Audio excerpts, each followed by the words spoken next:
আজকে আমি প্রথম তালের ক্ষীর তৈরি করেছি, আর এই ক্ষীরটা আমার বাড়িতে সবাই খুবই পছন্দ করেছে। আসসালামু আলাইকুম বন্ধুরা, কেমন আছেন সবাই? আজকে আমি তালের ক্ষীর তৈরি করছি।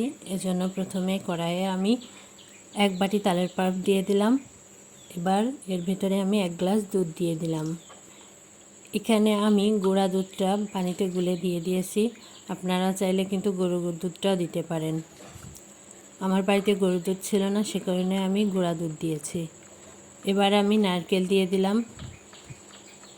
নারকেলটা আপনারা নাও দিতে পারেন, কিন্তু নারকেলটা দিলে ক্ষীরটার স্বাদটা একটু বেশি হবে। এবার আমি দিয়ে দিলাম তেজপাতা, দারচিনি আর এলাচ। এরপরে দিয়ে দিলাম সুজিটা এই ফুটন্ত অবস্থায় দিতে হবে, তাহলে ছোট ছোট দলা পেকে যাবে। আর এই দলাগুলো খুন্তি দিয়ে ভেঙে যে ছোট গুঁড়ি গুঁড়ি দলা হবে, ওইটা ওরকম হলে কিন্তু খেতে খুব ভালো লাগবে। এবার আমি দিয়ে দিলাম চিনি।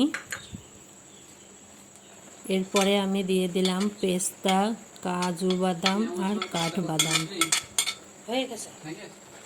এবার লবণ দিয়ে দিলাম, দিয়ে ভালোভাবে নেড়ে চেড়ে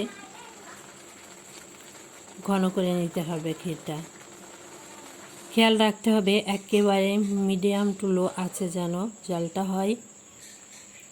আমার ক্ষীরটা রেডি হয়ে গেছে। দেখুন কত সুন্দর হয়েছে ক্ষীরটা। আজকের মতো এখানেই শেষ। আল্লাহ হাফেজ।